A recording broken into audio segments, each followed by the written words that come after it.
हमने कलंक रहित विद्या भी नहीं पढ़ी, धन भी नहीं कमाया। तो हमने कोई ऐसी विद्या भी नहीं पढ़ी जिस विद्या में कोई कलंक ना हो, जो शुद्ध विद्या। हमने कोई ऐसी विद्या नहीं पढ़ी और ना ही हमने धन कमाया और ना ही हमने धन का संग्रह किया।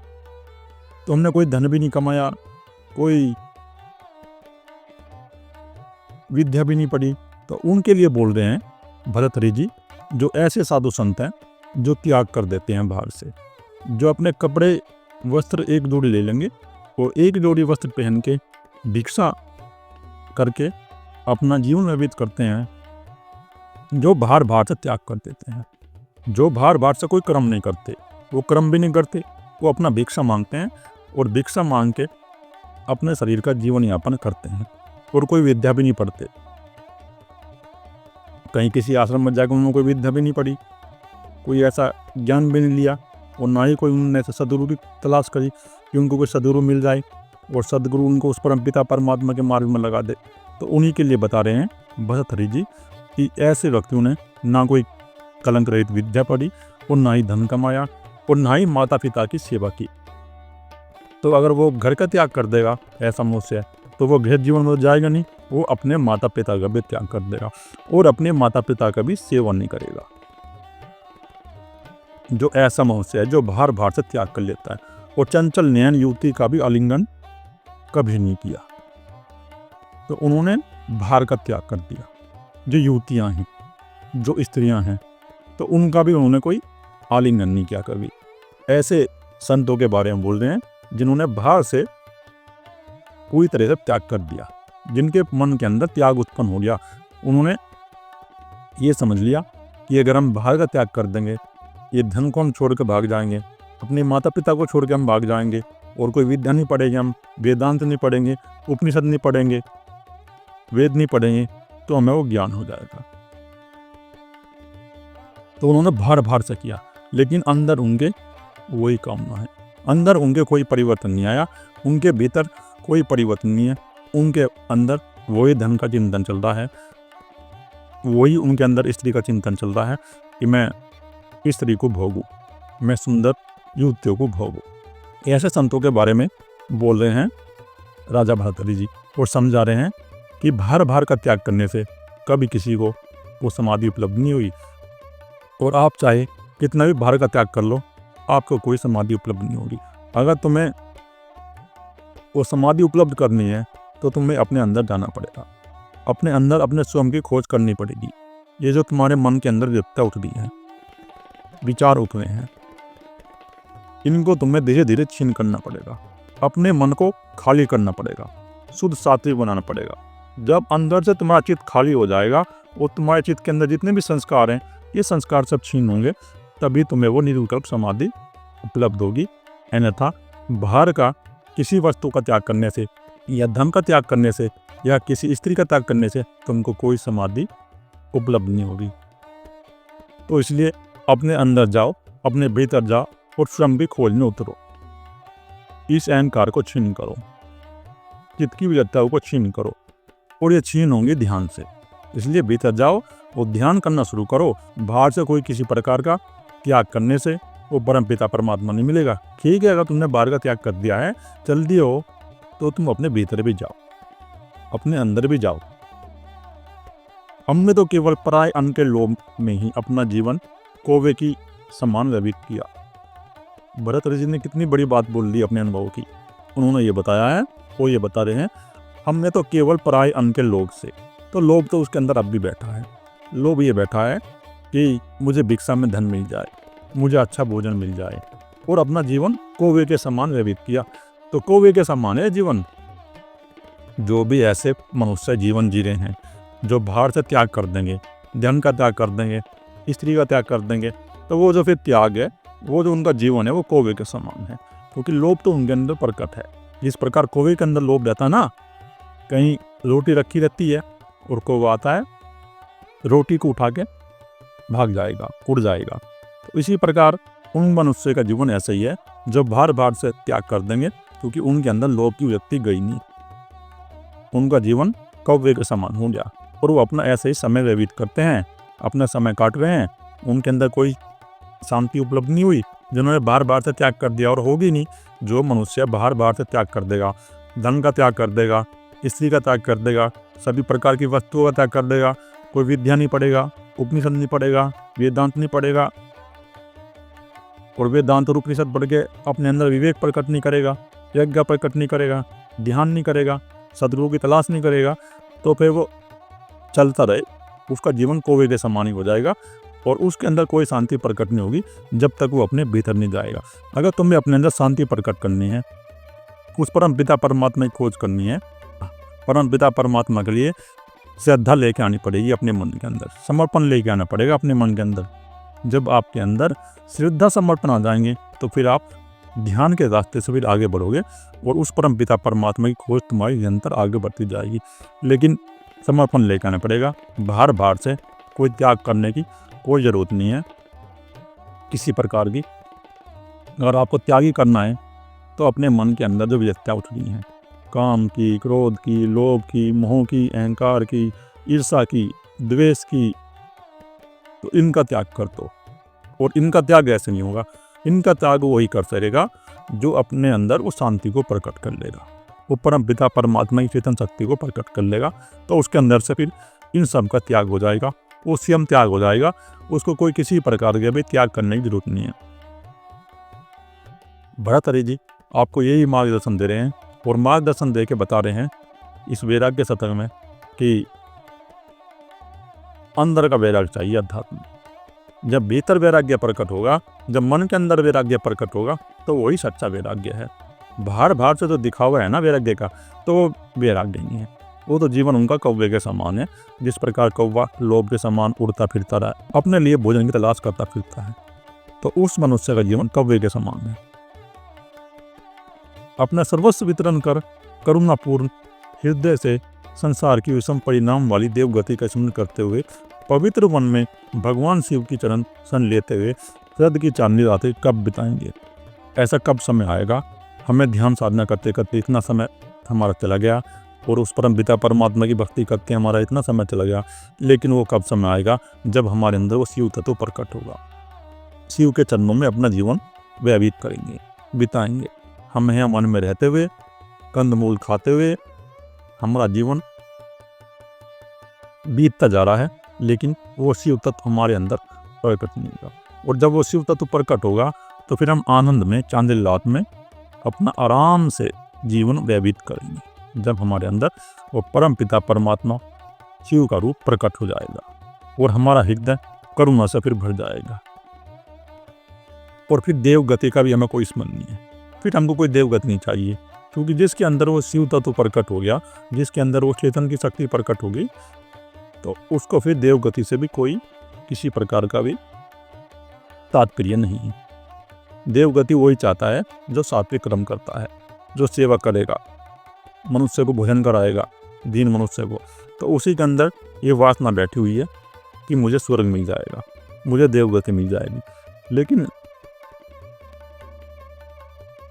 जिसके अंदर कोई लोभ नहीं है, जो सच्चे मन से उस परमपिता परमात्मा को पुकार रहा है, जिसके हृदय में करुणा है, और जिसके अंदर से त्याग प्रकट हो गया है मन से, तो वो शिव की शरण में चला जाएगा, और शिव उसके अंदर एक ना एक दिन प्रकट जरूर होगा, अवश्य होगा। बस अगर वो मार्ग पर लगा रहेगा, अगर वो मार्ग से भागेगा नहीं। अगर वो बीच में मार्ग से भाग जाएगा तो फिर उसकी साधना यहीं रुक जाएगी। इसलिए जो साधक अपनी साधना में लगे हुए हैं, उस परमपिता परमात्मा की तलाश में लगे हुए हैं, तो कोई किसी प्रकार का भय अपने अंदर प्रकट करने की जरूरत नहीं है।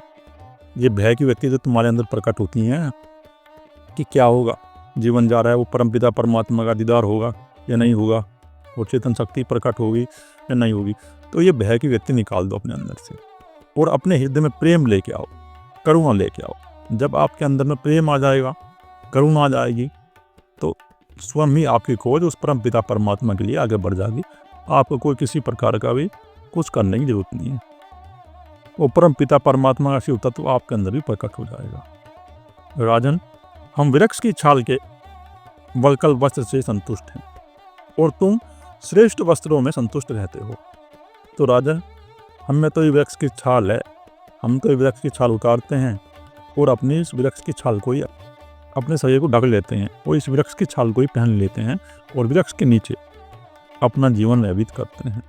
हमें तो जो कंदमूल मिल जाता है उसको खा लेते हैं और अपना जीवन तो हमारा संतुष्ट है। लेकिन आप ये महंगे वस्त्र पहनते हो, आप ये अद्भुत वस्त्र पहनते हो, आप इनमें संतुष्ट हो, लेकिन हम व्यक्ति छाल में संतुष्ट हैं। इस प्रकार हमारे तुम्हारे संतोष में अंतर न होने से विशेष भेद नहीं है। लेकिन तुम्हारे अंदर भी संतोष है और मेरे अंदर भी संतोष है। मेरे अंदर ये संतोष है कि बस जो परमपिता परमात्मा दे रहा है उसको मैं स्वीकार कर लेता हूँ। मेरे अंदर कोई इच्छा नहीं है अच्छे वस्त्र पाने की, अच्छे कपड़े पाने की, अच्छा भोजन पाने की।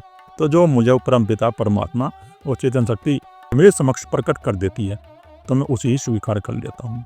और आप राजा हो, आपको अच्छे वस्त्र चाहिए, लेकिन आप भी अच्छे वस्त्र पहन के, ये रेशम के वस्त्र पहन के और सोने चांदी के मुकुट पहन के आप भी अपने आप को संतुष्ट समझते हो। इसलिए आप में और हमारे में कोई इतना ज़्यादा भेद नहीं है। परंतु जिसकी तृष्णा विशाल है वही पुरुष दरिद्र होता। अब ये जो अनुभव की बात बता रहे हैं माता जी, कितने बड़े अनुभव की बात बता दी उन्होंने कि जिसकी तृष्णा विशाल है वही दरिद्र पुरुष है। तो जिसके अंदर इच्छा बलवान है, और चाहिए मुझे, 1 करोड़ इकट्ठा हो गया, 10 करोड़ चाहिए, 100 करोड़ चाहिए, 1000 करोड़ चाहिए। तो इस प्रकार की जिसके अंदर तृष्णा है, और तृष्णा समाप्त नहीं होगी, तृष्णा उसी की समाप्त होगी जिसके अंदर वो चेतन की शक्ति प्रकट हो जाएगी, जिसके अंदर से वासना छीन हो जाएंगी, उसी की तृष्णा समाप्त होगी। नहीं तो कितने बड़े बड़े टाटा हैं, अंबानी हैं और बड़े बड़े व्यापारी हैं, किसी भी तृष्णा कोई समाप्त नहीं होगी। कोई एक फैक्ट्री लगा लेगा, फिर वह दूसरी लगाएगा, फिर तीसरी लगाएगा। तो इसी प्रकार तृष्णा मनुष्य के अंदर चलती रहती है, ये समाप्त नहीं होगी। और जिसकी मनुष्य के मन के अंदर ये तृष्णा है वही दरिद्र है, वही पुरुष दरिद्र है, जिसके अंदर ये विशाल तृष्णा बैठी हुई है और पाने की। वो संतुष्ट नहीं है, चाहे उसको पूरी दुनिया का खजाना ही मिल जाए, पूरी दुनिया का राज्य मिल जाए, लेकिन उसके अंदर संतुष्टि नहीं है। ये तो सिकंदर ने अपना अनुभव बताया था। यूनान के राजा हुए सिकंदर, उन्होंने कहा था कि इतना राज्य जीत कर भी और इतना धन लूट के भी मेरे मन के अंदर कोई संतुष्टि नहीं है।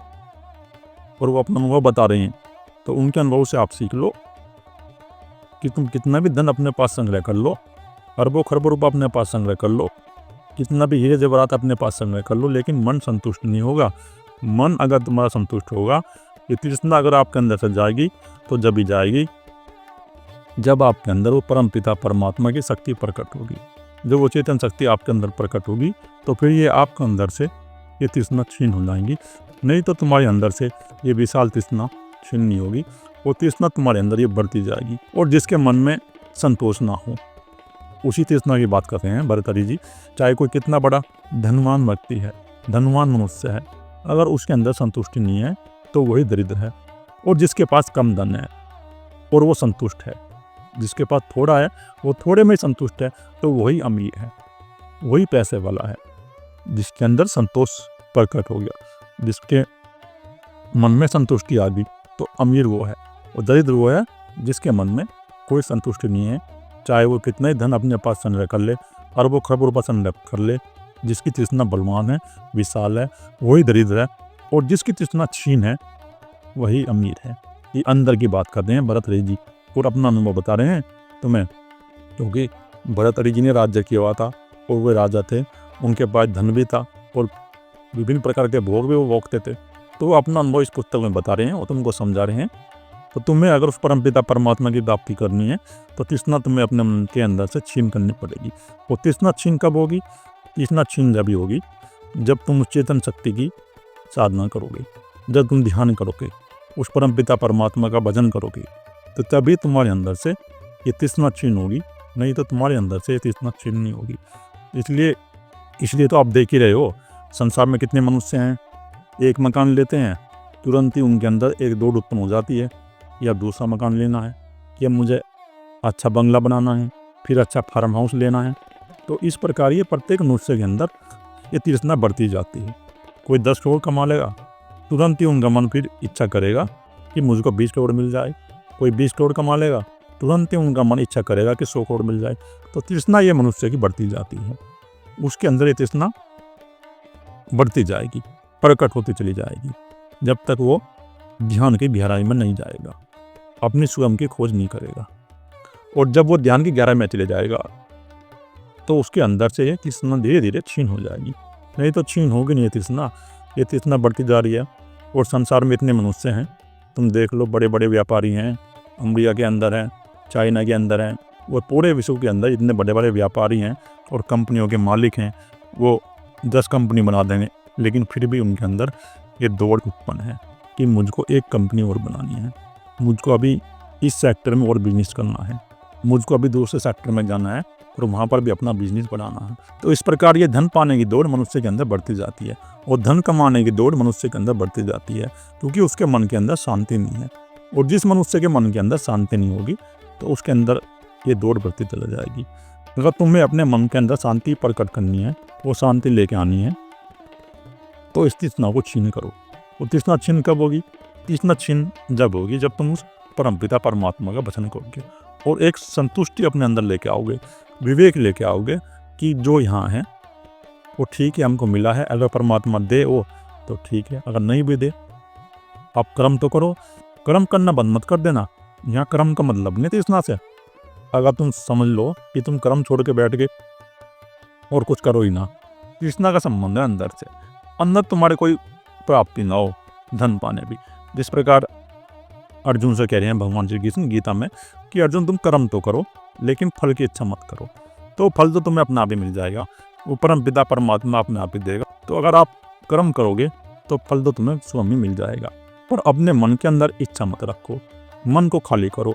और जब तुम मन को खाली करोगे तो तुम्हारा जीवन ही आनंद में कटेगा, उस परम पिता परमात्मा की शांति तुम्हारे अंदर प्रकट होगी। नहीं तो तुम्हारे अंदर कोई शांति प्रकट नहीं होगी। तुम कितना ही धन कमा लो, कितने धन जोड़ लो, लेकिन शांति तुम्हारे मन के अंदर नहीं आएगी। राजा भतरी जी अपना अनुभव बता रहे हैं और अनुभव बता के तुम्हें समझा रहे हैं कि इस तृष्णा को छीन करो। जब ये तृष्णा छीन होगी तो तुम्हारे अंदर वो शांति प्रकट हो जाएगी। स्वेच्छंद विहार, दीनता रहित भोजन, सत्पुरुषों का संग, मन की शांति देने वाले एवं उपशम व्रत रूपी फल वाले और शास्त्रों का श्रवण, सांसारिक भावों में मन की प्रवृत्ति की मनता आदि का चिरकाल तक विचार विमर्श करने पर भी समझ में नहीं आया कि यह इस तपस्या का फल है।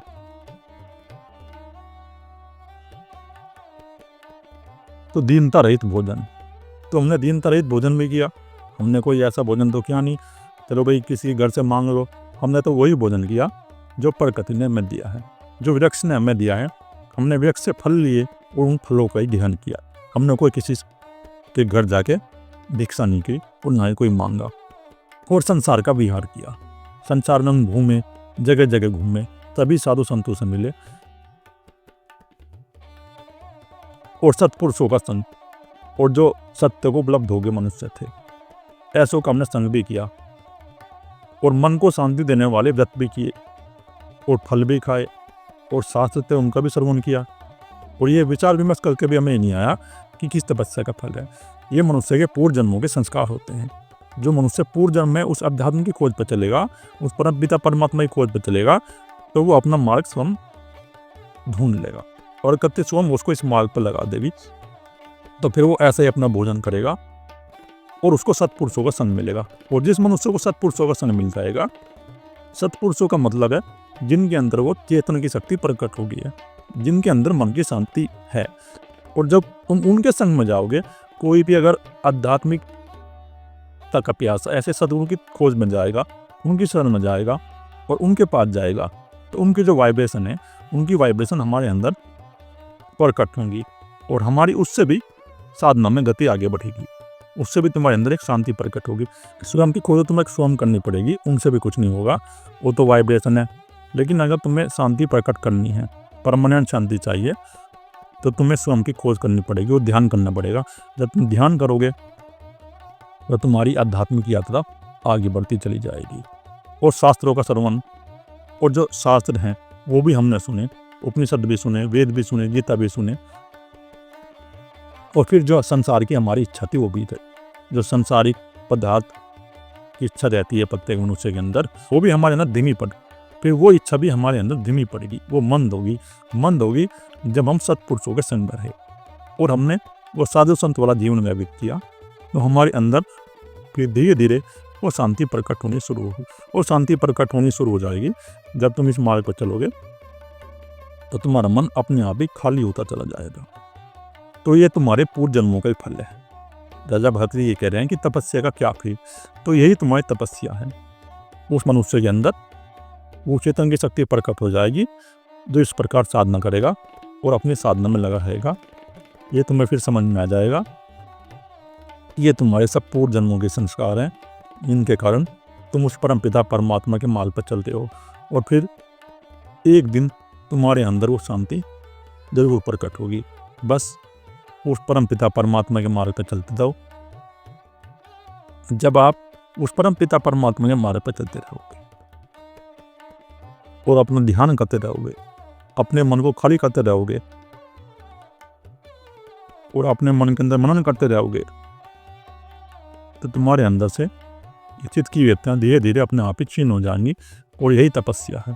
तपस्या कोई बाहर की तपस्या की बात नहीं कर रहे, तपस्या है भीतर की तपस्या। भीतर से जो तुम्हारे मन के अंदर ये व्यक्तियाँ उठती हैं ना, इनको क्षीण करो, इनको शांत करो। बाहर के त्याग से कुछ होने वाला नहीं है। और भरतहरि जी कितना अच्छा अपना अनुभव बता रहे हैं। वो कह रहे हैं कि मुझे ऐसे साधु संत बहुत मिले, लेकिन वो तो कौवे के समान थे सब, वो मांगते फिरते थे, उनके अंदर लोभ प्रकट हो गया था। और ये लोभ प्रकट हो जाएगा अगर तुम काम को छोड़ दोगे, क्रोध प्रकट हो जाएगा, क्रोध को छोड़ दोगे भाग से लोभ प्रकट हो जाएगा, लोभ को छोड़ दोगे मोह प्रकट हो जाएगा।